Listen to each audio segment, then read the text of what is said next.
And there we go. The James Arnold Taylor podcast is starting. The video version is starting right here on the video.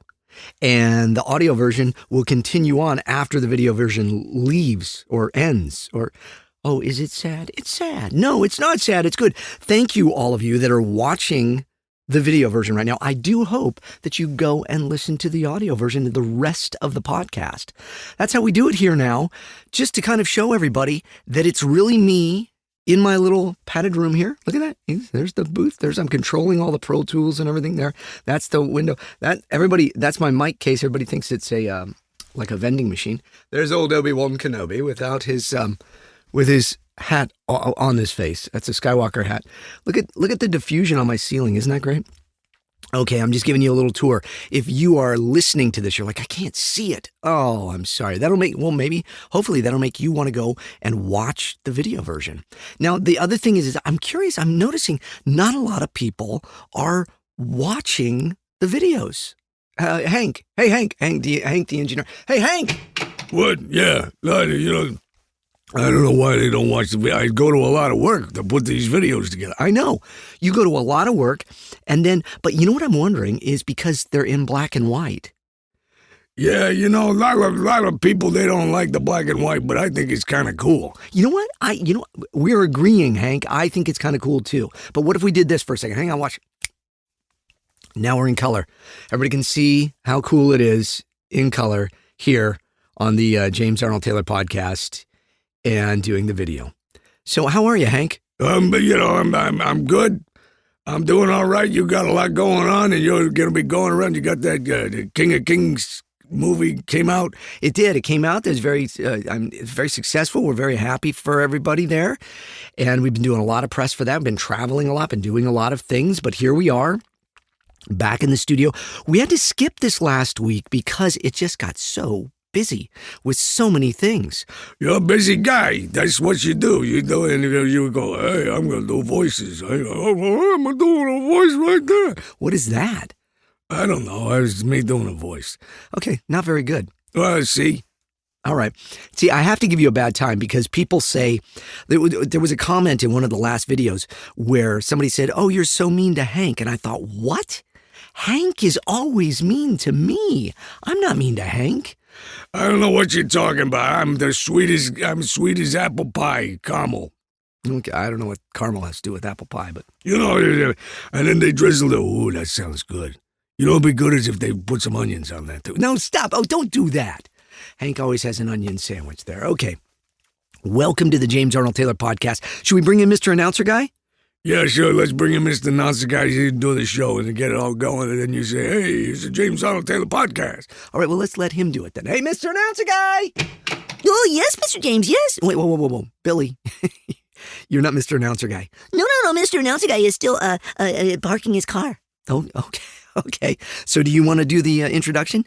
Oh, could I? No, actually, we should wait for Mr. Announcer Guy. Oh. Well, I didn't mean to make you sad now, Billy. Do you want to give it a shot? I think we've done this before. We've tried this before. But, hey, Jerry the Music Man. Yeah, James. Can you give Billy some music and let him try to introduce the show? You got it, James. Okay. All right, Billy. Step up to the mic. Oh, okay. No, don't do that. That's good, Billy. Would you guys stop that? And it doesn't hurt the mic, by the way. Somebody said he actually taps on the mic. I'm barely touching the mic. Everybody relax. It's all fine. Okay. So, Billy, you step up to the mic. Oh, yeah, I'm right up to the mic. Okay. And then, Jerry, the Music Man, you're going to play the music. You got it, James, anytime. Okay, sorry, all right. You go ahead and hit that music, and Billy, you go ahead. Hey, man. Oh, it's Mr. Announcer Guy. Look at that. Well, Mr. Announcer Guy, how are you? Good, man. I was just parking my car. Yeah. What kind of car do you drive? Caddy, man. Yeah, okay. I kind of envision Mr. Announcer Guy in a big Cadillac. That seems appropriate. Yeah, dude, totally. All right, you ready for me to do the show? Yeah, you can do the introduction. Oh, Billy, no. Okay, you know what, Mr. Announcer Guy? Billy really wanted to do it. Can he do it with you? Sure, dude, absolutely. Step up to the mic, Billy. Oh, okay. No, stop. Would you stop? It's good the way you did. Hello. Okay, everybody. Let me try it. Hello. All right, all of you stop tapping the microphone, okay? All right. Jerry the Music Man, you still there? Yeah, James, all set. Okay. You go ahead, cue that music. Mr. Announcer Guy, you do it, and Billy is going to jump in with you, right? Yeah, dude, totally. Okay. Are you ready, Billy? I think so. I think I'm very excited. Okay. All right, let's go. Okay. Very good. Cue that music, Jerry the Music Man. You got it, Mr. Announcer Guy. He's always so happy still. Ladies and gentlemen, Children of all ages. it's the James Arnold Taylor Podcast. Talking to myself. The JATcast, man. Yeah, man. That's great. Today, James is gonna do some stuff. That's right. I don't know what I'm doing. Now, here he is. The same guy that's doing all the voices you're hearing, including This one, James Arnold. Taylor. Okay. Well, that was something. Thank you, guys. You're welcome. You're welcome, man. Sure, dude. I'm going to Go now. And they both left. All right. Just you and me, Hank. Yeah, whatever, man. I'm not impressed. Well, the people watching maybe were impressed because then they got to see me do the voice. You don't care, do you? No, I don't care. It's all good. All right, I'm gonna go. Wait, one second. Wait. Stop that. Okay. Well, everybody, thank you for joining us here on the James Arnold Taylor Podcast. We are going to be talking. Oh, actually, you know what? I do have. Well, first off, let's before we cut the video version, make sure you've got your water. So some of the prerequisites. Prerequisite, whatever. Okay, sure, fine, fancy pants, is to have a big glass of water when you listen to the James Arnold Taylor, or watch it, the James Arnold Taylor Podcast, and let's have some water. Let's Hank, go cue that thing. What do you mean this way? No, not that. No, stop it. Do the music. Now you got me messed up. Cue the thing for the water. Well, right there. Just hit it. Okay, right here. It's Thank you. time All right. to drink some water. That's good water. That is some good water. That is some good water, man. Hey, I'm going to be actually sharing a little from a book I'm reading called Radically Whole by David Gibson. David is a pastor. He's a minister of Trinity Church in Aberdeen, Scotland. He's in Scotland. I love that. And it's a beautiful book, and it's talking about James. So I'm going to share a little bit about that on the show today. And we're going to do some other cool stuff. But for those of you that are watching the James Arnold Taylor Podcast here, this is just a little preview to get you to go and listen to it. I know I've said it over and over now. But now we're going to hand it off to the audio version of the podcast. And that's exciting, isn't it, Hank? Yeah, whatever, man. Okay. All right. Billy, are you excited about that? I can't. He's through the window. I can't. I still don't. I don't know what he's saying. Anyways, okay. Thank you, Billy and Mr. Announcer Guy and Jerry the Music Man and Hank. And anybody else? What about Reginald? Don't call me Reggie. Right. Very good, James. Thanks for having me here. Are you going to talk about a book later? Yes, I am. Maybe I can interview you about that. That would be wonderful, wouldn't it? Yeah, I think it would.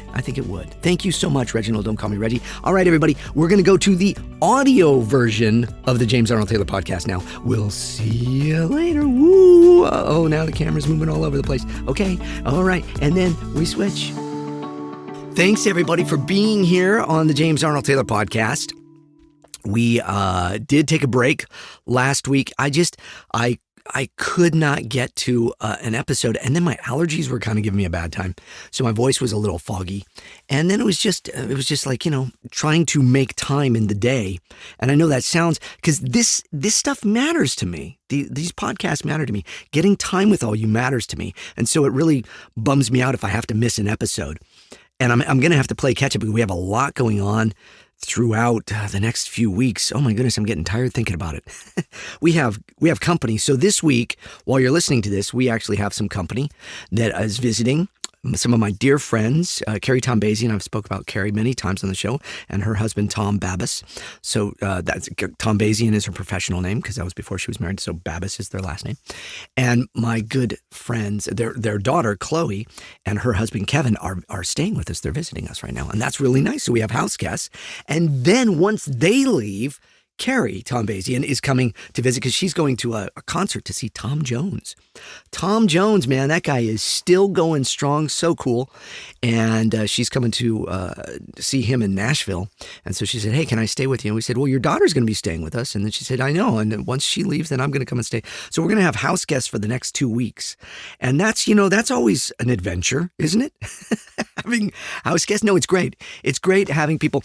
The thing is if you come and stay at James Arnold Taylor's house, you have to kind of deal with some of my stuff. Now, many of you know that I was exposed to black toxic mold years ago.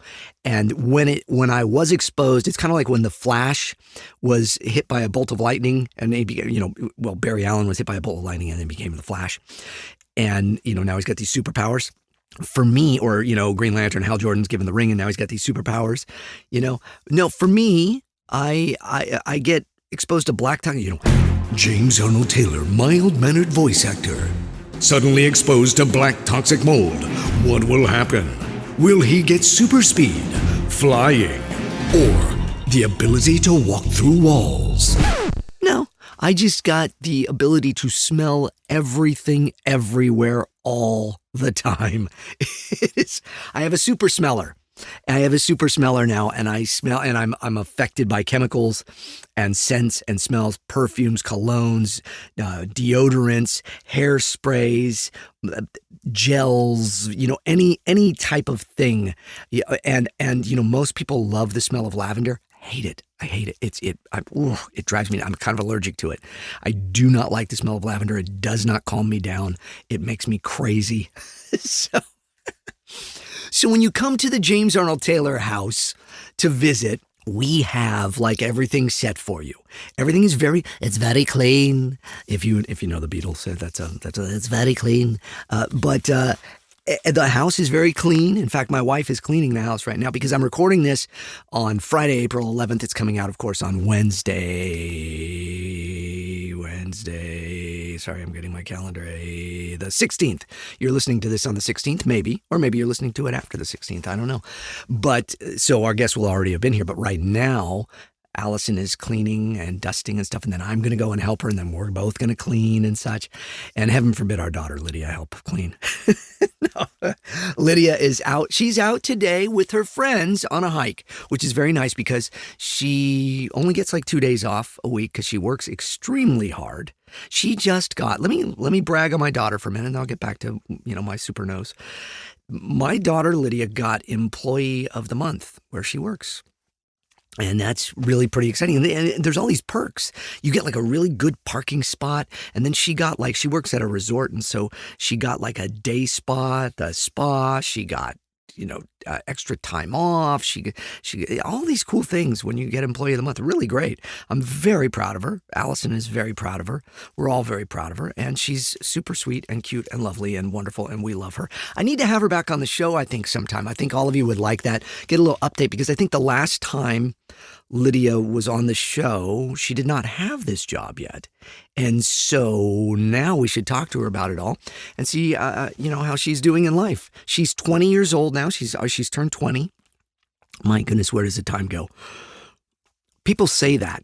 And I know that many of you are young. Some of you may be in your 20s or even younger. Some of you are in your 30s. Some of you are in your 40s. Some of you are old like me. I'm not old, no. I'm in my 50s, though. And I will be 56 this year in a couple of months. Wow, where did the time go? And honestly, as you get older, the time moves faster. It's really weird. So when you're younger, everything's just kind of oh, when is this going to end? What is this? I can't wait for this and that and the other. And then all of a sudden you wake up and you're 55 years old. It's very strange. Because my career, even when I talk to people, and I've been doing all these interviews for things lately, and for the King of Kings and such, and so everybody's been interviewing me. I've been doing nonstop interviews, and a lot of them are with the UK, so I have to get up at 6 in the morning to get on because that's afternoon for them and all that, which is fine. I love getting to see everybody, but I have to be camera ready because I have the whole setup with the Zoom and everything, and then I record on my end, and then we send them the video, and it's all I'm patched in via satellite, and there's all that. But you got to get all ready for it.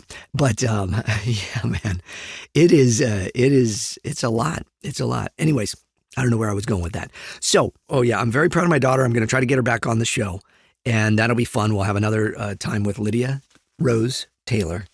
The wonderful Lydia Rose Taylor. Will bring her in as a guest. I want to have some other guests on the show soon too. Now, my summer has kind of opened up a little. So, boy, hey, if there's Comic-Cons that you have in your area that you'd like to have James Arnold Taylor at, let them know and say, hey, have James Arnold Taylor. Okay, I don't know. Because, there are a few things. So I was going to be doing something that was where I was going to be performing my stage show. And it was going to be, well, I'll just say it. I won't say where. But it was going to be on a cruise ship. And that is actually, we've pulled the plug on that. It was just going to be too much to do. And so that is not happening. I've been talking about it here for a while.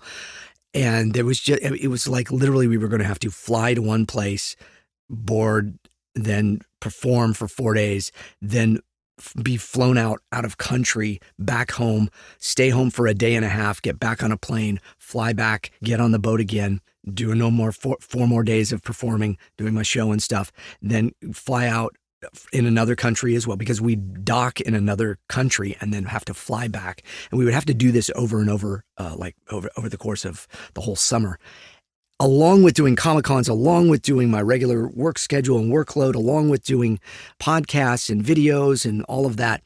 And we had to make a choice. And it was going to just be too much, I think, on my wife and my body schedule, health and well-being to do all that. It was mainly the flying out of country, being on the ship and then go. And I've never been on a cruise before in my life, so I don't know how I would react. So maybe it'll happen at some point again, and if so, we'll talk about it. But for the most part, our summer is opening a little bit, which gives me a window actually to work on the comic shop. We'll do an update here soon. I still need to get a website up and going, and my thanks to like Duchess Cosplay, who's been so sweet. The Duchess, my dear, thank you so much for all your info. You've been sending info about like if we did do like a GoFundMe or something for the comic shop. I don't know. I mean, the thing is I've never done one before. I know it's a lot of work, and you will really have to jump in with all feet forward and just commit to it. You got to make videos. You've got to do all these things. You have to have all the perks that are available to people. And then you have to really have it ready to go. So, because from what I understand on any of these fundraisers, if you don't make your goal like within the first few days of certain amounts per day, then you won't make the goal. And you have to really be on it. And I just don't know. I don't know if I'd have the know-how and the ability and all of that to just do a fundraiser for this movie, The Comic Shop, which I so want to make. I really want to make this movie for you all. I've rewritten the script again. It is so good. It is so fun. I can't wait for you all someday to see it. Now, my movie Hidden Blessings, to be fair, sat on a shelf for quite a few years before we got to make it, and then we finally just made it. So I'm hoping that maybe an opportunity will arise and allow me to do that. And so maybe that'll happen. But anyways, I am all over the place. Let me go back, and then we'll get to there. I'm going to go back and finish the whole thing so if you stay at my house, if you're a guest at my house, we have like all of the shampoos, all of the everything. And we have a very nice, guest room, and you have your own bathroom, and there's 2 sinks. So and all of that, and a nice shower and all of those things. Very peaceful, very nice, very clean, very clean. I have to say it that way all the time. Sorry. But yet you got to kind of abide by our smell rules and stuff. And then, my diet is such too. Now so when we do this, we go shopping. We always, when somebody comes over, we stop at the store from picking them up and such from the airport and everything. And we go to Whole Foods, or we go to Sprouts, or one of these, fancy dancy stores, and we buy them all of the things that they normally like, but in the much more expensive Whole Foods versions of them that are all organic and stuff. Cause that's what we do. We do organic food here. And so, we don't do dairy, but people do dairy. So we'll get them their own milk. We'll get them their own yogurts and all of those things and all the little things that everybody likes to have. So we really try to make it a nice, like a nice bed and breakfast experience for people when they come and stay with us. And in return, what we ask is that you don't wear any scents or colognes or anything powerful. Fabric softener. Fabric softeners are the worst because most people are completely unaware. I think most people are completely unaware of how they smell in general. Now, I use absolutely zero fragrance stuff everywhere. So we wash all of our stuff, zero fragrance, nothing. If I do anything, it is either eucalyptus or mint, peppermint or spearmint or wintergreen. We use those things. And then we have this stuff called doTERRA, and we spray that. That has a little kind of a cinnamon citrus smell, which I don't mind. It's not my favorite, but I don't mind it. Both Allison and I are a little because it's a little potpourri-ish at times, but I've gotten so used to it, and it's a great disinfectant. So we use that. It smells clean. It's very nice. But for the most part, man, I got to tell you, like a eucalyptus or a tea tree or a mint smell, I'm there all day, man. I love those. Those are very healing. Those are great. In fact, if you ever get so I have allergies to foods. We're going off on weird topics today, but I'm just talking to y'all. I hope this is okay. Y'all enjoying? I hope so. God bless y'all. Okay. Thanks for listening. Because it's just me just going on, right? Yeah. If you get what they call canker sores, like a cut in your mouth, I get them if I eat something like, strawberries or tomatoes or red peppers or a lot of different things like that. Black pepper will make my mouth completely break out. And I'll have sorry, it's gross. It's like cuts, like little cuts in my mouth from the pepper, and it'll almost, red. It's awful. It becomes inflamed. It's an allergy to it. But you know what helps is peppermint. So we get the doTERRA peppermint, and you put a little drop of that on, and if you're really you just go after it every day, a couple times a day, and you put peppermint on a cut, it helps heal it. And it helps heal it much faster. I don't know if you're aware of this, but the mouth heals faster than just about any other part of the body too, which is interesting. So and I think it's because God made it that way to where it has to, because it's always dealing with moisture. So fascinating stuff. Sorry, I know some of you are like, "Ew, gross. I don't want to hear about cuts." I'm sorry, but at the same time, some of us deal with things like that. Like you can put a little peppermint, I think, on a regular cut too. But I use this stuff called colloidal silver, and it's a gel. And then we also have regular colloidal silver that I spray up my nose. It's very, when I travel and stuff, spray some of those, that you can, and I'll use it in a nebulizer just to keep everything strong and healthy. Colloidal silver is a great, good, healthy thing. But if you have a cut, they make this colloidal silver gel. And if you get a cut on your hand or something, or, in the wintertime when your knuckles crack and stuff, you put that colloidal silver on. Oh, man, it helps. It's very good. It's good stuff. Okay, I don't know why I'm off. Well, because again, everything in our house is very kind of organic and natural and no smells. And if they are smells, they're just kind of minty, fresh smells like that. I can handle those things. But so anyway, so it's nice to have guests, and I'm sure we're having fun. I don't know yet because, like I say, I'm recording this on Friday and they don't get here till Monday. But I know we'll have a good time. Chloe is a fantastic person, and her husband, Kevin, is a fantastic person. Both very talented musicians. Very talented. Chloe is an incredibly talented actress. Originally, Chloe was supposed to be in my movie Hidden Blessings, and she was supposed to play the part that my daughter Lydia played. Yep. But in the comic shop, I have a part for her in the comic shop, and I can't wait because I would love that. So let me segue back to the comic shop, give you a little update. Okay, as far as doing stuff since I spoke with all of you last, it's really just been homework and just kind of talking about how to set up some things to where I can get it to where you all can email me your artwork or what have you. And if any of you are artists, if you're new to the show and you didn't listen to the episode where I was talking about this before, I'm making a movie called The Comic Shop. The script is written. I just need, about $100,000 and then I can make the movie. That's all. And what I want to do in the movie is, rather than using, regular DC and Marvel comic books and all of that, I want to use comic books that are original art from fans. And so there's so many wonderful, talented artists out there. So many of you are wonderful. And hey, if you're prop makers too, a lot of you make the 3D print stuff and all. We need a bunch of that stuff too for this. We need action figures and kind of fake, pops type things, action figure type things and stuff, and boxes and stuff. So I would really love to talk to folks that have those things. And so I guess if you're listening to this somewhere, you know that you can put a comment on this on YouTube. So you can go to the YouTube and you can say, "Hey, James, I make props, or I make comics, or I have any of that," and give a link in there. I don't know if links work in YouTube. I think they do. And you can put a link to your stuff and I'll check it out. And then we'll have somebody contact you if it's something that we think, would work for the movie. Because what I want to try to do right now is build up as much of the props and the whole thing so that if we get funding, then I can go, okay, we're going to rent this space for 3 months, and we're going to build the set, and then I already have everything. So I want to start collecting everybody's art and all of that and the props for things. I want to start working with folks. And then also, look, I'll say this. If you are a young filmmaker, somebody that is into filmmaking and such, and you live in the Nashville area, then, let us know. Maybe we can have you work on the set. And look, I mean, I have very, very little budget. Obviously, even at $100,000, that is like bare bones to make a movie like this. And so, because we still have to pay the actors and everything too, and cameras and lights and all of that. So, but we're going to try to do it as bare bones as we can. And I want to get as many folks that, just want experience working on a movie. Look, at the end of the day, this movie will become something. I know that, because I know it's a great script and we've done some research on it. And if we could make this movie the way that we have it with the script has been given a 9 out of 10 on Scripts, which is really good. And that they're saying that, boy, it would make a lot of money. And so that would be great. And obviously, if it made a lot of money, I would make sure everybody got paid for it, because that's the most important thing to me. Not that I make a bunch of money, but that everybody gets paid and they have fun doing it. And that's really my dream.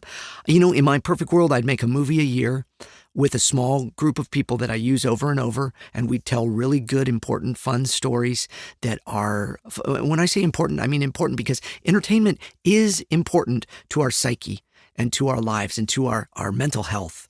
It is so important. You look at so many that you listen to this show and stuff. You listen because you're inspired by these things, I mean, look, I would not be who I am without Raiders of the Lost Ark and Star Wars and, all these shows. I mean, Seinfeld, Looney Tunes, Hanna-Barbera cartoons. I wouldn't be who I am.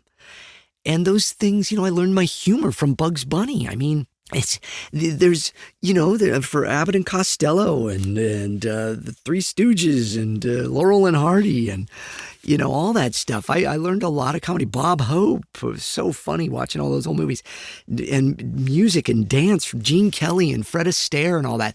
Look, man, if you're somebody that's young and you don't know all of these people and all these things, look them up. Sometimes I post on Instagram little snippets because there's people that do these posts of like Gene Kelly dancing.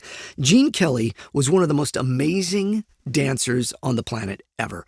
Just, Google Gene Kelly dancing and watch for days. And he did his own choreography. He was amazing. And as a kid, now I'm 55. So obviously he was, a generation behind me or more. And so, but my mom grew up loving all those old movies. And so she had me watch them and such too. And plus, when I was a kid, that's kind of what was on television. Back then you had like 13 channels. It was really 12 channels because the first channel wasn't a real channel. And you had a big clicker and you could click, click, click, click to switch the channels. And they would just play old movies and stuff. So I grew up watching all these old movies, because I was growing up in the 80s, the 70s and 80s. And so I would watch movies from the, 30s, 40s, 50s, 60s, and 70s, obviously. And so I'd be inspired by them. Unfortunately, I think what happened like in the 60s into the 70s, I was born in 1969, 2 days after they landed on the moon. Look at that. It was kind of a weird time in culture and the world and all of that. There was a lot of things happening. And the film revolutions that happened in the 70s, some of it is really fantastic. Coppola and Scorsese and, of course, George Lucas and all these guys creating all these really, really cool things. And there was a lot of stuff, though, that changed in movies. And I think in some ways that's also when movies became a lot more darker. They wanted to tell gritty, real stories. And some of those are fantastic. Or any of these older movies that they were stirring. They were emotional. They were political. They were, outrageous at times. They were gritty and real. Taxi Driver. All of these movies. I have a great appreciation for The Godfather. I still think The Godfather 1 and 2 are probably the greatest movies of all time. They are brilliant, brilliant movies. And yes, they are violent and all of that. And so that part I know. I don't say it's not like family-friendly movies, but boy, are they. I mean, the wedding scene of The Godfather, I mean, it is a masterpiece. It's a masterpiece. But then you look at Raiders of the Lost Ark, E.T., Close Encounters, all these movies that Spielberg and them did. I mean, they are masterpieces as well in the next kind of generation of then combining the 70s kind of grittiness and reality stuff with fun and fantasy and all of that too. That was really important. But before that, you had these movies that were escapism and fun and inspiring and hyper reality. And then we don't have a lot of that anymore. And I think that's a shame. And I do think it's interesting, though. Growing up, TV was always kind of like, oh, yeah, it's TV. That's not as good and it's campy and, all that. But movies, that's where it's at. And now it's kind of going in reverse, isn't it? Movies just, because after COVID, nobody's going to the movie theaters anymore. And then everybody's staying and watching streaming stuff. So then they've decided, and look, I like this on a lot of ways, where they'll go, instead of a movie, we're going to make a 6-part miniseries. And so now television is back to being the cool thing that all the big celebrities are now, no, I'm going to do a miniseries. That's a 6-part series and all of that. And it's very cool. You get compelled and drawn into it and you binge watch the whole things. And some of them are good. And I got to tell you, a lot of them are really, really bad. I'll watch something because I go, oh, I really like those actors and everything. And then I'll go, that was the most depressing, just like awful thing. Movies do not need to have all of the, language and the violence and the sex and all that stuff. They just don't need it. Look, movies are supposed to be where you escape for a little while and you have fun and maybe your brain is inspired to do something else. I love movies like that. And so that's what I want to make. But I'm not the guy that has millions of dollars in the bank that can just go and make those movies. But in my perfect world, if I could get something like The Comic Shop out and made and have it make a little bit of money and then be able to go, oh, look, yes, this guy's good. He can do this. And I think what's interesting with Hidden Blessings, and if you haven't seen my movie Hidden Blessings, please take the time. I'm just asking you kindly, take the time. It's under 2 hours. I think it's a very interesting, very different movie. It's not your usual film. It's told as a documentary. Some people don't like documentaries. I love documentaries, and that's why it was a great way for me to tell a story, and I was, really excited to do it this way. And I think we came up with something really good, and the fact that we've won a lot of film festivals and such too kind of states that as well. But please watch the film. It is on Roku. It is on Tubi. It is on Salem Now. It is, of course, on redeemtv.com, You can see it for free with no commercials on Redeem TV. Look, all you have to do with any of these ones is you have to, create an account and put your name and email and all that jazz in. But you can watch the movie, watch it for free. It is on all of those. It's on Amazon. Look, if you have the money and you want to support James Arnold Taylor, you can go to Amazon and you can buy it for $15. Or you can go and order it. Go to visionvideo.com and you can order a DVD of it. And the cool thing about the DVD is it's a 2-disc DVD. I worked hard on this. And I put together, we have commentary from me and Matt Buds, and we have behind the scenes. I do a whole little vignette a featurette on the special visual effects I did in the movie. And then I do extended scenes. I do alternate scenes. I do deleted scenes. I put a lot of stuff together into this. And so, because I'm a fan of all that, I wish that was available when you buy it on Amazon. It's not, but you can rent it on Amazon for like $4, or you can buy it for $15, or you can buy the DVD for $15 and you can get a 2-disc set and you can really be entertained by all of the stuff that we put together in the movie Hidden Blessings. So anyways, that's I'm hoping this summer kind of eases up a little there, unless some of you go, hey, no, there's a Comic-Con that I have in July that we'd love to have you at, James, and I talk to the people and they're going to invite you. So anybody that wants James Arnold Taylor or Matt or Ashley or myself to come to a Comic-Con, tell that Comic-Con to go to celebworks.com, CELEBWORX, celebworks.com. Those are my agents for booking Comic-Cons. And we'll see what we can do because, I had hoped to do a lot more shows, but for some reason, I'm just not being invited to as many. Was it something I said? No, I don't know. I think what's happening is there's a change in the Comic-Con world as well. And they want all these big name celebrities, but I think what they don't realize is that most of you actually really would love to meet voice actors. And, it's a wonderful thing. It's like doing the press for The King of Kings over this last few weeks. The one thing I've noticed is that's wonderful is that everybody has wanted to do interviews with me. And obviously, look, Oscar Isaac and Sir Kenneth Branagh and Uma Thurman and all of the folks in the film that are the big names, they're not going to be doing as much press. It's a lot easier for them to get James Arnold Taylor or D. Bradley Baker or Jim Cummings to do an interview with them for the movie. And so they have. But what's great is man, I have done some fantastic interviews with some fantastic folks. I hope some of you are listening. There was a young man, Bailey, who I met yesterday online doing interviews, I should say, for The King of Kings. And he's a young filmmaker. He's in the UK. And my goodness, was it a great interview. And you know why? He did his homework. He did his homework. Everything he knew about my movie, Hidden Blessings. He knew about my podcast, Talking to Myself, what you're listening to right now, as a matter of fact. And he knew about my vlogs and all of my stuff. He knew about my career. And he had wonderful questions for me, and we had a lot of fun doing that interview. So that was great. Because what happens is when you do press for anything, or you get interviewed, or you get asked to be interviewed on these things, a lot of times what happens is it's the same questions over and over and over. And for somebody like me that is a people pleaser, I really dislike giving the same answers all the time. I want to give you all something different and new each time. And it's really hard to just kind of do the same routine over and over. But that's what you do. And because you have to imagine, well, okay, somebody heard it here, but they might not have heard it there. And so that's what press is all about. And that's why people get tired of doing press. But look, the thing is for me, I'm very blessed and grateful anytime that people want to interview me and talk to me about my career and my life and my work. And then also the fact that we were doing, Hidden Blessings, or I keep saying Hidden Blessings, that's my movie, The King of Kings, where we're getting to talk about my faith, and I get to talk about that. And that kind of leads me into the back half of this episode. I normally, I know I do a lot of your comments and stuff, but this episode, let's do one for me where I'm not reading necessarily a bunch of comments. Although I just got to say, all of you that leave your comments, I read them all. I love them all. I thank you all. They're so great. So many of you that are just, and regulars, from Nathaniel to Toria to Christopher to Natalia to McLego Boy to David. So many of you folks, Piper, all of you folks out there that are leaving me comments on a regular basis. I love you. I thank you. I pray for you all. I do. Padawan AR, okay, all you folks, you all know who you are. I am so grateful for all of you. I really am. So many wonderful, beautiful people that have supported me through the years by listening to my stuff. And look, all of this is for free out here. And that's the way I like it, because y'all have to pay enough in life. I've been blessed to, I make a decent living, and I make enough to pay the bills, and that's all I ever. In Proverbs, there's a proverb. In fact, let me just pull it up rather than saying, I would try to kind of read it. Let me pull it up. It's just like, so when you say to somebody, I'm going to pray for you, you pray for them right then and there.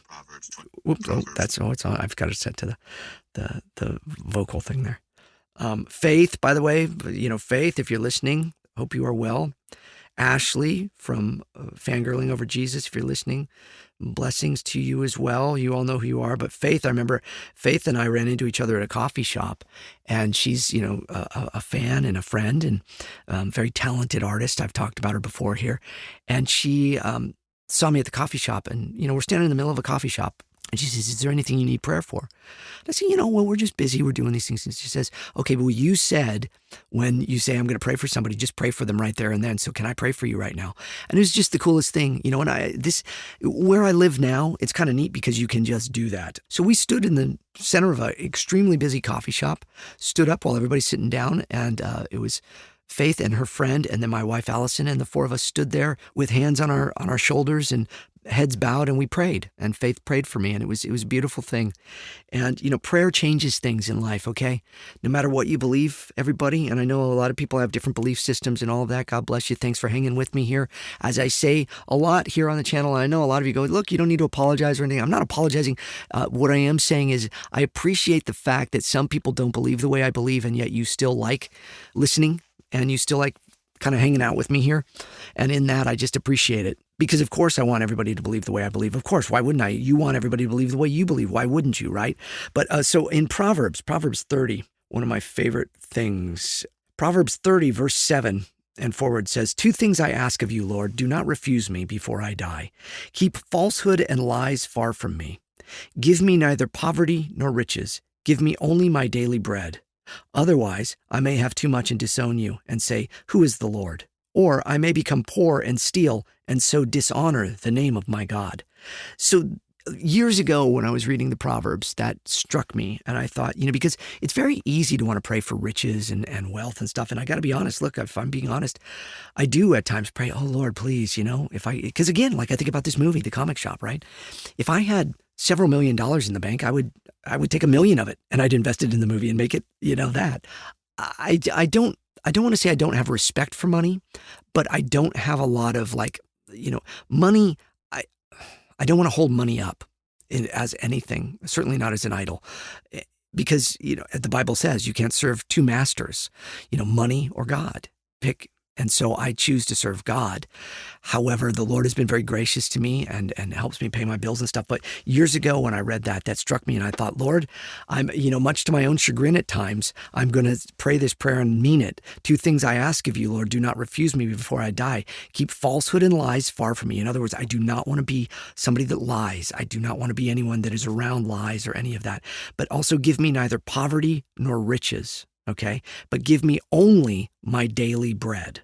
Why? Well, he says, otherwise I may have too much and disown you and say, who is the Lord? In other words, when we have a lot, it's very easy to forget God and to become self-obsessed and absorbed, right? And he says, or if he's poor, if I become poor and steal, I so dishonor the name of my God. And so, yeah, you don't want to have too much to where you forget God and too little to where you curse God, in other words, or kind of, you say, why me? Spend your time in that. So you just pray for your daily bread. And the Lord has provided every day for me my daily bread. And so when I do things like the podcast or even my movies and stuff, it's like, again, I made nothing off of my movie. And I probably never really will, because the company that distributed it, they gave me a little upfront money, but then that I have to pay them back for. So it's like, and the movie cost me, what did I say, like $25,000 to $28,000. When all was said and done, it was probably about $30,000 to $40,000 after, little bits of pieces of advertising and paying people for rights of music and all of those things. But to make the movie, to actually shoot the movie, the production costs of it was about $25,000. That's extremely low for a movie these days. And that's why also I encourage all of you to watch the movie and see, I think that sound and visually and all of that and storyline, I did a pretty good job. And that is thanks to my producing partner, Matthew Buds, for being there with me and having some amazingly talented actors. The sad part, gosh, my goodness, I'm just thinking of this now. So my movie Hidden Blessings, we did a podcast. We recorded an episode of a podcast with everybody, the whole cast. And I've shot video for it and I still haven't put it out. And it's because it's just a lot to do. I have to do that. So anyways, I need to put that out at some point maybe as a bonus this year for the podcast. I should do that. I just have a lot of things to edit lately. And it's overwhelming when you are a one-man show, when you do everything on your own. And it's not because I'm a control freak either. I mean, we all have that to a degree, right? But it's mainly because, first off, I don't want to bug anybody. I really don't. And secondly, it's just easier at times to just go, well, let me just do this. I know how to do this. I'm going to do it. And so I end up doing a lot of things. And then I have friends that have projects and they're like, hey, I'm having issues with the sound on this, or I'm having trouble with this and that or the other. And so then I help them. And then it ends up taking up a lot of my time. And there's a project right now that is like that for a friend that I'm helping them get it out there.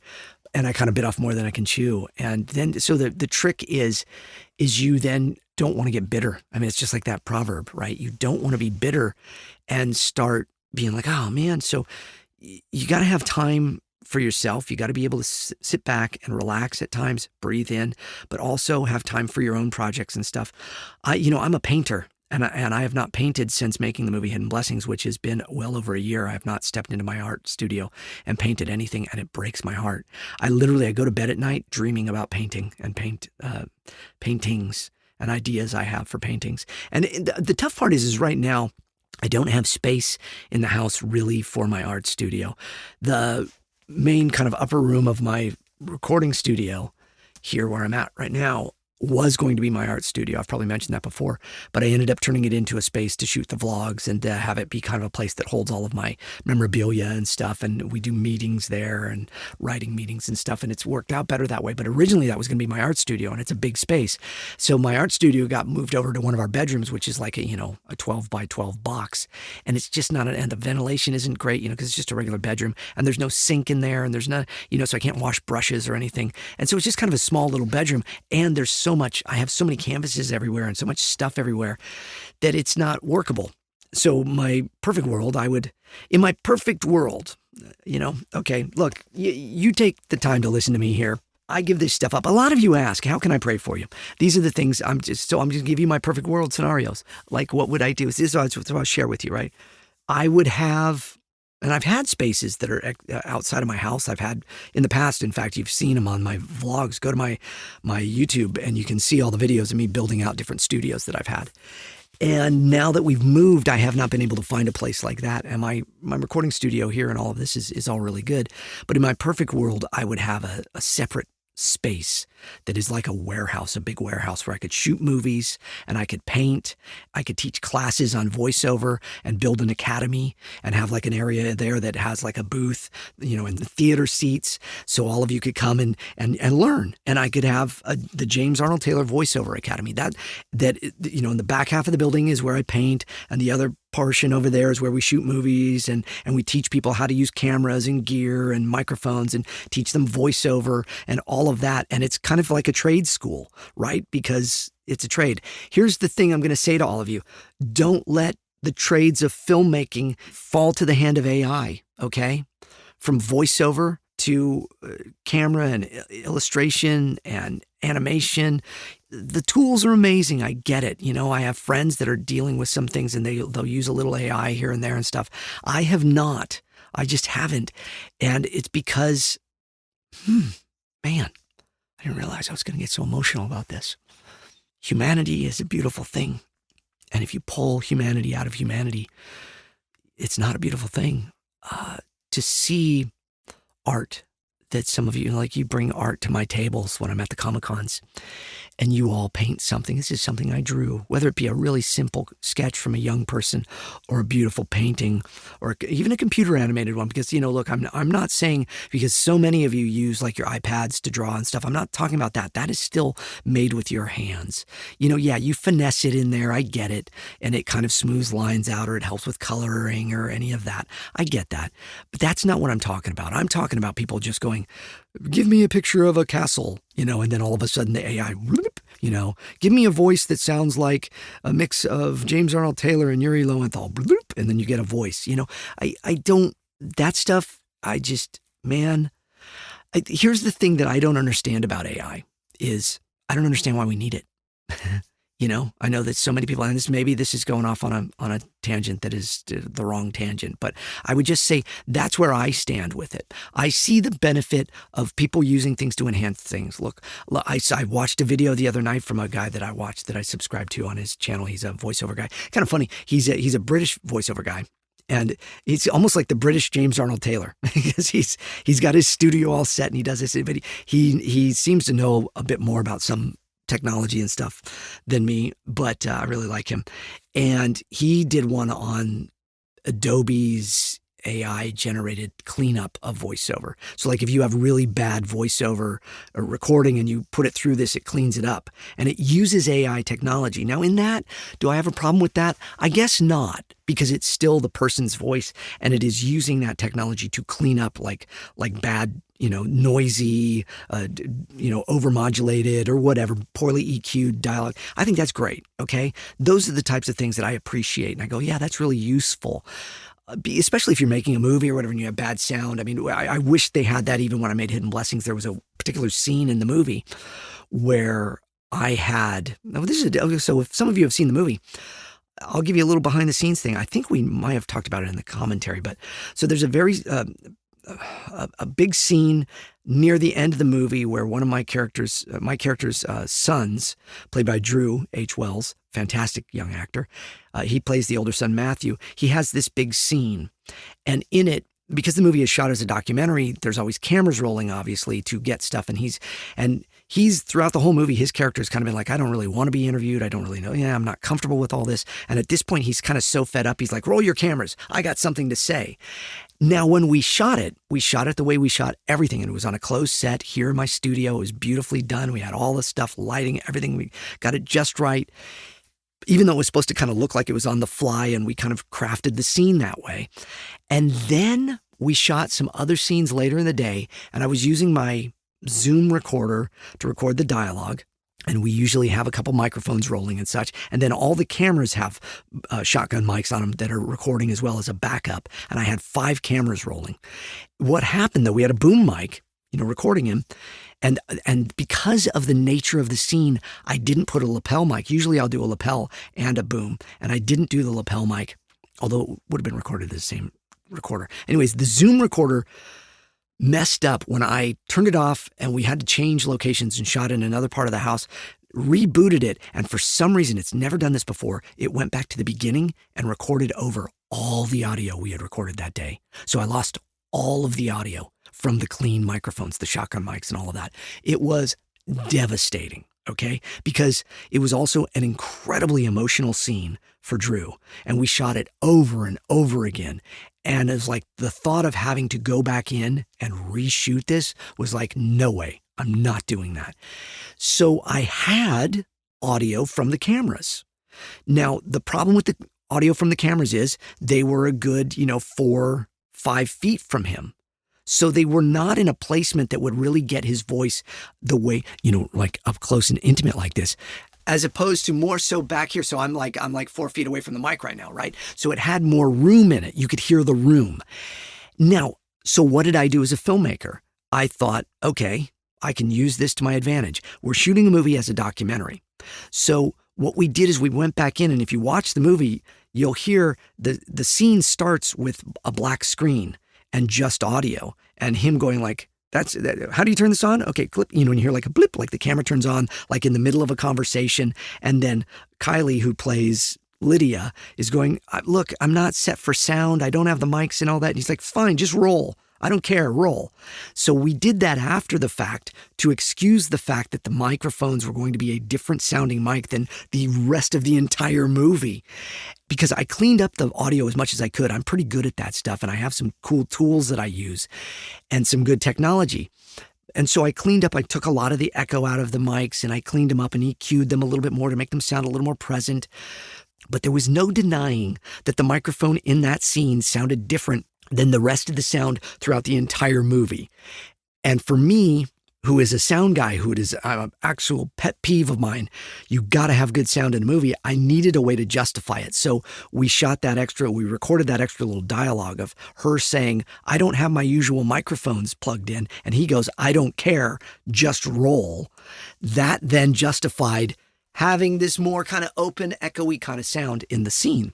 However, the long way around to tell you, if I had had this AI technology that they now have on Adobe, then I probably could have cleaned it up even more than I did. And maybe it would have sounded even better.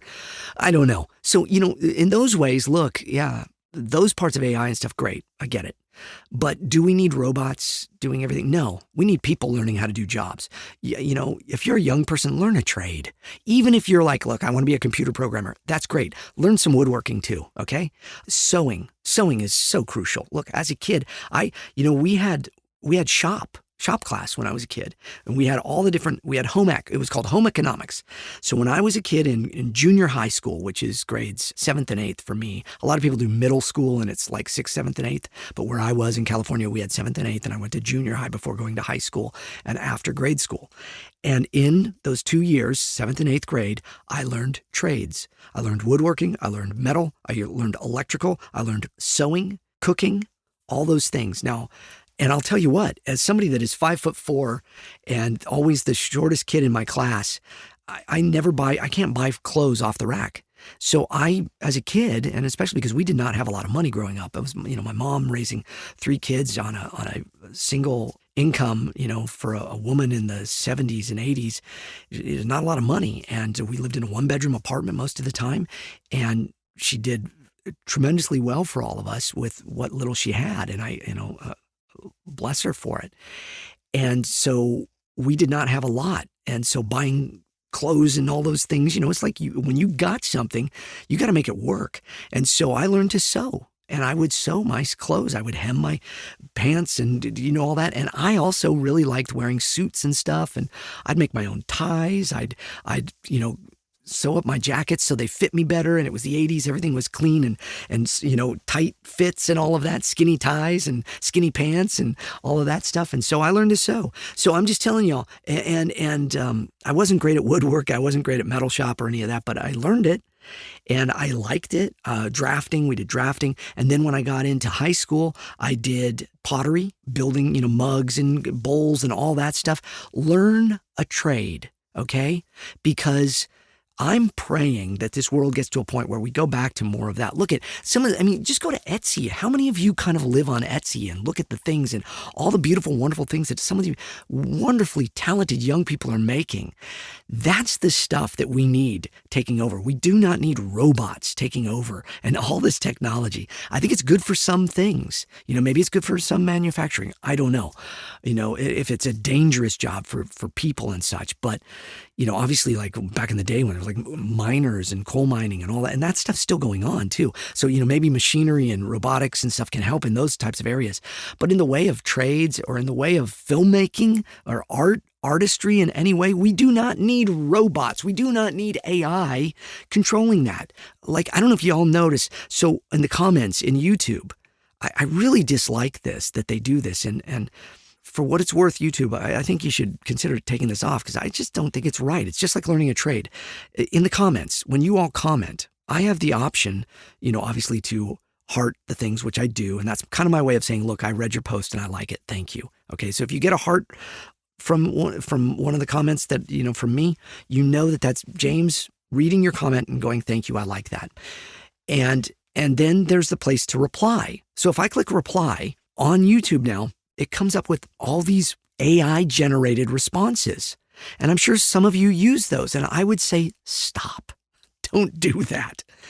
We need to be able to communicate to each other and we need to learn. And you're like, yeah, but it's saying what I wanted to say. So it's just easier to hit a button. No, it is easier to take the time out of our lives to type an actual response to somebody because we are all human beings and we need to communicate as human beings to each other. So if you get a comment from me, know that it's really a comment from me. It is not the AI generated ones that are there, which, when I read them and it's spooky to me how some of them are very accurately saying things. And I go like, oh, I'm sorry, everybody. Look, I'm an artist, okay? I'm an entertainer. I'm somebody that creates stuff. That's what I do in my life. And I don't mean it like I'm a great artist. I just mean that's all I know how to do.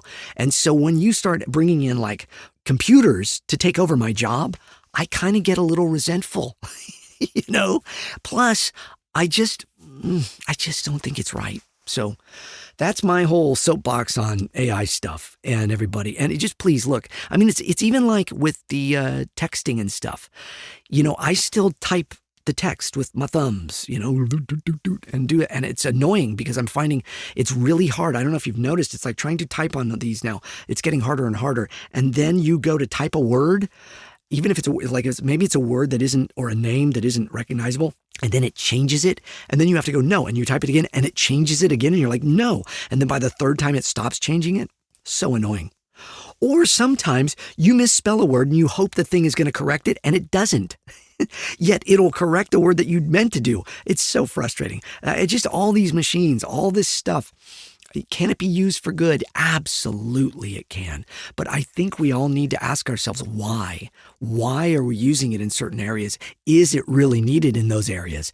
How important is that, And then take it from there. But in the arts, I think there's no place for AI in the arts. I really just don't think there is.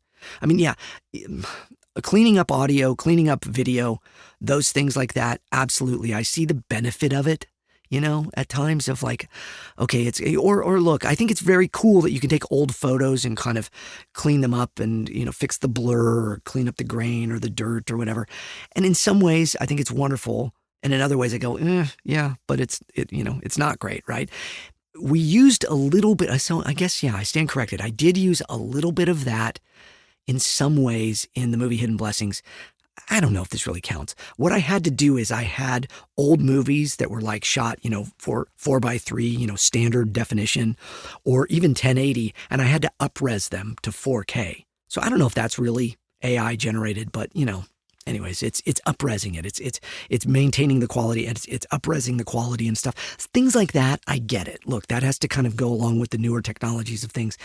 And those tools are helpful. Cleaning up sound, those tools are helpful. Cleaning up, a boom mic or a shadow of something that's in a perfect shot. You're like, oh, this is a perfect shot, but we had a car go by at the wrong time, or somebody was standing there holding a boom mic and you can see it. Okay, you got to remove those things. I get it. I think that's all kind of cool and fun. If you can find practical ways, which I did in my movie Hidden Blessings, I did all that stuff practically still within the computer, and using like other takes and stuff and overlaid and stuff like that. But I get when people use AI type stuff for some of that. And that's okay. That's okay. Just, not AI generated people and not AI generated voices and stuff. I think it's creepy and weird. I just do. All right. Anyways, I got off on a tangent. I was going to read for you from a book I'm reading called Radically Whole by Pastor David Gibson. It's Gospel Healing for the Divided Heart. Radically Whole by David Gibson, Gibson. And I was reading it the other night and I thought, man, I should talk about this in the podcast. And he is talking about, I started underlining. Where did I start underlining? Ooh, I underlined a lot. He does a chapter. Chapter 5 is about words. Now, this book is based on the book of James from the Bible. Now, James is one of my favorite books of the Bible, actually. Why? Because, of course, my name is James. No, I kid. Because it's a very brutally honest book for Christians. If you're a Christian and you read the book of James, it's very convicting at times. And in the book of James, it's very honest because he talks about our words. He talks about the power of the tongue. And so not many of you should become teachers, my brothers, for you know that we who teach will be judged with greater strictness. For we all stumble in many ways, and if anyone does not stumble in what he says, he is a perfect man, able also to bridle his whole body. If we put bits into the mouths of horses so that they obey us, we guide their whole bodies as well. Look at the ships also. They also are so large and are driven by strong winds. They are guided by a very small rudder, wherever the will of the pilot directs. So also the tongue is a small member of the body, yet it boasts of great things. How great a forest is set ablaze by such a small fire. And the tongue is a fire, a world of unrighteousness. The tongue is set among our members, staining the whole body, setting on fire the entire course of life, and set on fire by hell. For every kind of beast and bird, of reptile, of sea creature can be tamed and has been tamed by mankind, but no human being can tame the tongue. It is a restless evil, full of deadly poison. With it we bless our Lord and Father, and with it we curse people who are made in the likeness of God. From the same mouth come blessing and cursing. My brothers and sisters, these things are not to be so. Does a spring pour forth from the same opening both fresh and salt water? Can a fig tree, my brothers, bear olives, or a grapevine produce figs? Neither can a salt pond yield fresh water. That's from the book of James, James 3, 1 through 12. He's talking about the power of this tiny little thing like that, the tongue. In other words, the tongue allows us to speak. I'm so incredibly grateful for the tongue that the Lord has given me and the vocal cords that I have and the ability to change my voice around and do all these different things. But also, the tongue is what speaks, right? And we put stuff out through speaking all the time. I'm very aware of that as I speak on this podcast. Even me talking about things that I say I don't understand or like, be AI or whatever. I have to be aware. I do not want to offend anybody. It is an incredibly difficult thing, as he says, to be a teacher. Right now, I'm not a teacher, but I'm somebody in the public eye. And many of you come and listen to these podcasts and such because you want to hear me go on about my life or talk about things. And I always have to be aware. There's many things. I can't tell you how many podcasts I've recorded and deleted, especially over the last 5 years where the world has been in such a tumultuous place. Because if you say something that is taken out of context or the wrong way, you could offend somebody. And everybody is so easily offended these days. And yet we have the power of good and evil with our tongue and what we say and do, right? And so he's talking about the power of the tongue. He says this, he says, when things go wrong, every time and every place, there will be words at work. Unravel it all, and you'll discover that someone said something. Someone sent an email, someone texted, and carnage followed. James chapter 3 is very like the book of Proverbs because James loves graphic illustrations about our mouths, our words, and in particular, our tongues. So here in this chapter, we will see 3 things James is saying about the tongue. It is small. It is a fire. It is a fountain. Then I want to show you why he's making these observations and what we should do about them. So he says, the tongue is small. It has power out of all proportion to its size. For we stumble in many ways, and if anyone does not stumble in what he says, he is a perfect man, also to bridle his whole body. If we put bits into the mouths of horses so that they obey us, we guide their whole bodies as well. That's, again, as I read before, James 3, verses 2 through 3. Now, when I say James 3, for those of you that don't read the Bible or anything, that means the book of James. There's 66 books in the Bible, and they're broken up into chapters and verses. So if I say James 3, that means James, the book of James, chapter 3. And then if I say 2 through 3, that means verses or the sentences, the second and third sentence in the third chapter of James. So we say James 3, 2 through 3. David Gibson goes on to say in his book, he says, the tongue is tiny, but it's as if James is saying that it's the control room for the whole person. And yet it's the hardest part to control. Being self-controlled in what we say is one of the most difficult of disciplines. But if we can get that right, well, it will lead to a kind of integration of wholeness in the rest of our lives. So in other words, what we say matters and how we say things matter, but also we just have to understand there is so much power in what we say, right? Some other parts I highlighted here. It says, the tongue and its words can steal, conceal, store up, lift up, invite, cheer, crush, stir, spread, nourish, pierce, heal, endure, snare, satisfy, rebuke, harm, wound, hit, shoot, lie, flatter, boast, insult, divide, and slander. Just think of the extraordinary ways in which recipients of any of these actions from the tongue are affected by them. So, I mean, and it goes on and on. There's so many amazing things in here that I would love to share with y'all, but I'm already so long in this episode of the podcast. I didn't even think I had anything to say in this episode of the podcast, and here we are. I'm almost 70 minutes into the show. God bless y'all. Think about the power of your words or your tongue and what it says and does each day. I think about it as I do this podcast, and I always, again, look, know what you believe and why you believe it. Know more than you want to know. That means know more than you want to know means be okay with being okay with things that you're not okay with. Does that make sense? In other words, don't get offended by these things. It's okay to be, kind of well, I don't agree with that. And learn how to use your tongue to communicate in a kind, giving, forgiving, accepting way. Now, some people say mean, awful, evil things. And how do we respond to that? It's very hard. Sometimes what we do then is we close our mouth and we shut our tongue off from speaking and we walk away. In the Bible, it talks about shaking the dust off of your sandals. Back then everybody of course wore sandals. And so you were always on dusty, dirty roads. And he would say, go into someone's house, greet them, speak with them, share with them the gospel, share with them this story about Jesus and such. And if they do not hear it and they do not accept that, shake the dust off your feet and move on. And I've talked about it before in this podcast. And look, I have so much love and forgiveness for people that have hurt me in my life. I really, really do. But some of them I'm unable to speak with again, because if I do, it's very hard to not get hurt because they don't realize that they hurt. See, that's the thing. We all have to be I don't ever know. And you can't paralyze yourself. You can't have the paralysis of analysis, right? To where, well, then I might as well never put a podcast out. If I'm worried about offending somebody in this podcast, right? However, I try to be nice and good to everyone that's listening, and I try to kind of fulfill each little need. That's why I do voices in it. That's why I try to be funny and fun in it. That's why I try to dive deep into my faith in it. That's why I try to read your comments and express my thanks for all of you. That's why I also try to share other things about who I am and what's all going on in my heart and my mind and my soul.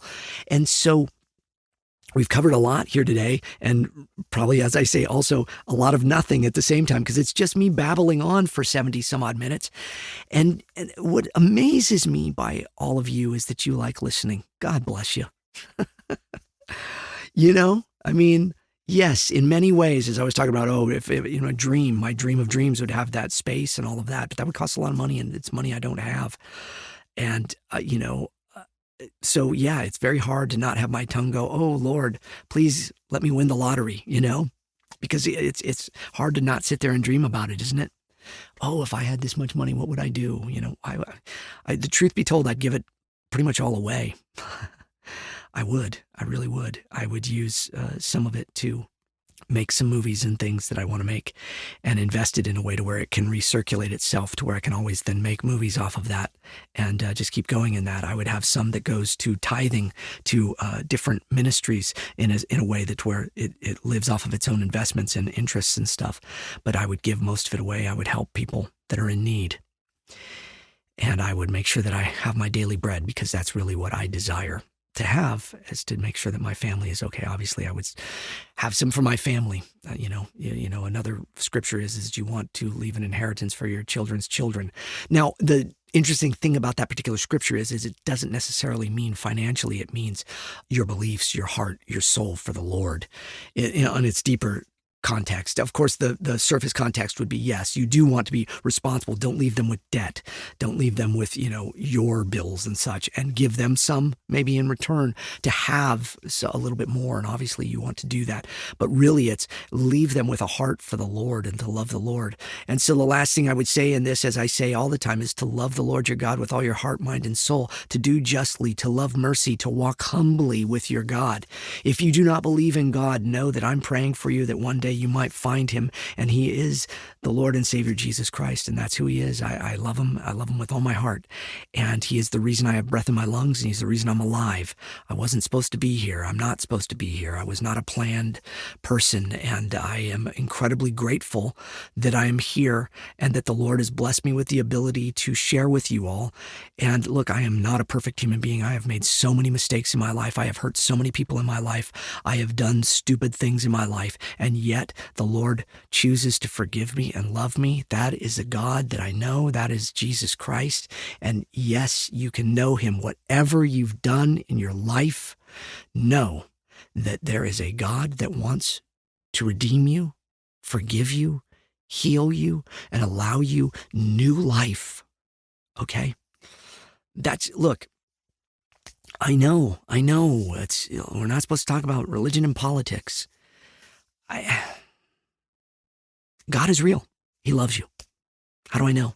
I've seen him throughout my entire life.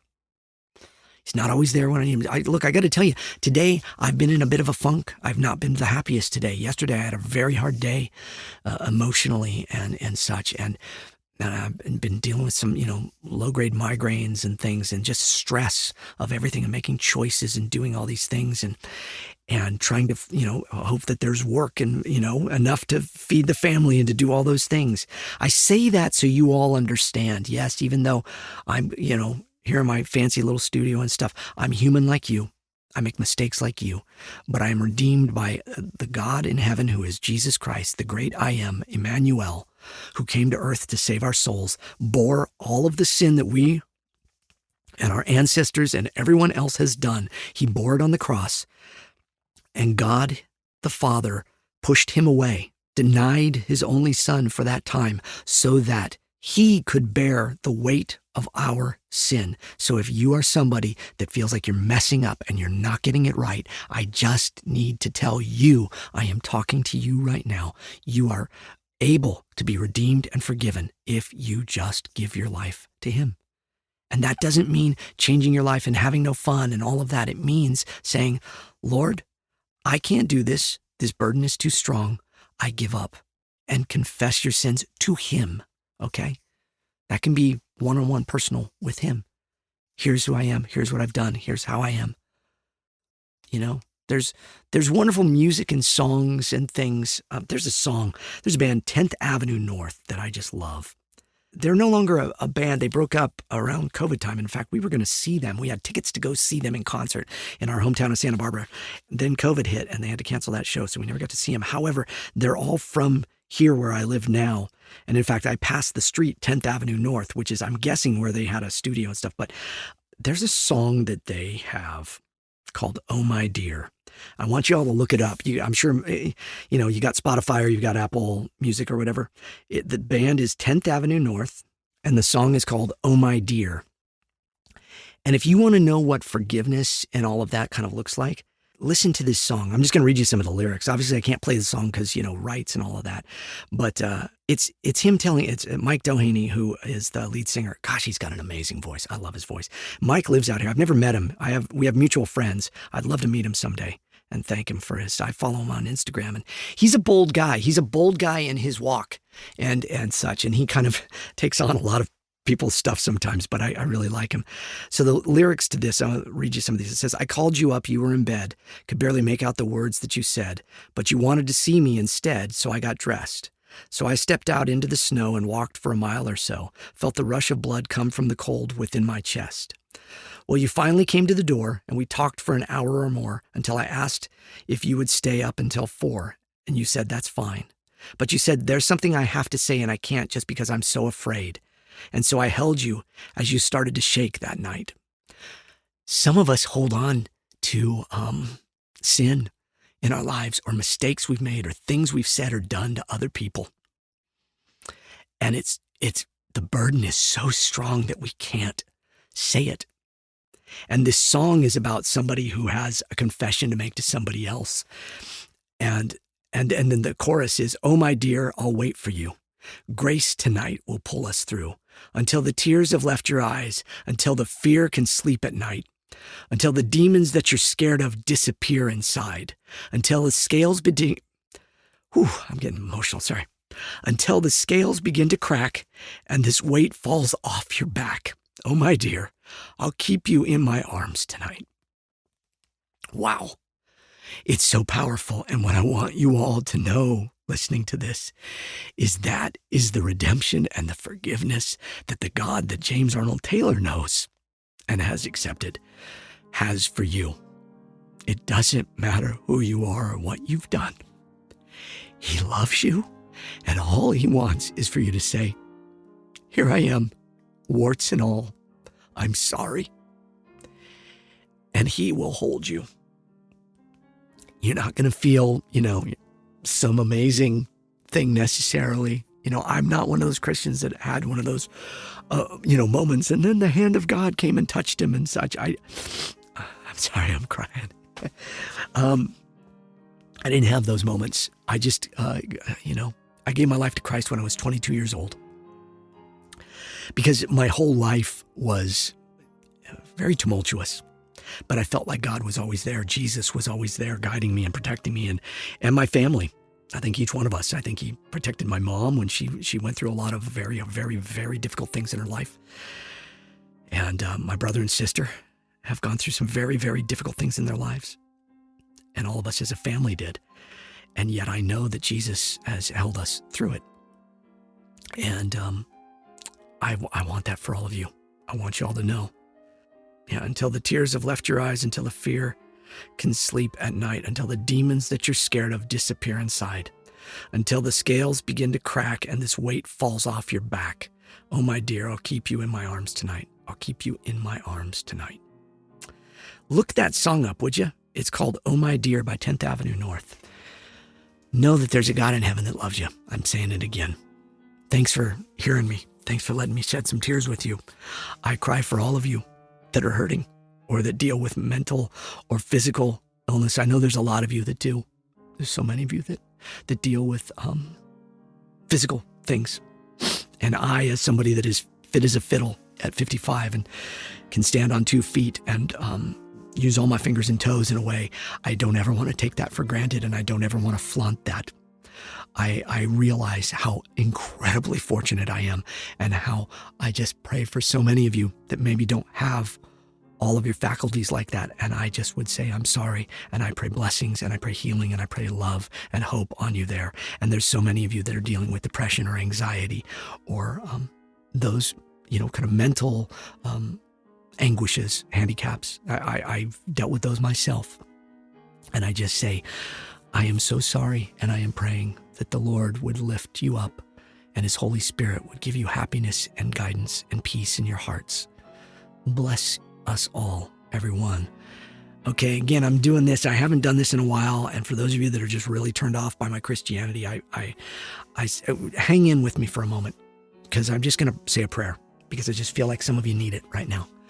Heavenly Father, I thank you for your Son, Jesus Christ, and I pray that you would bless everybody in the under the sound of my voice on this podcast.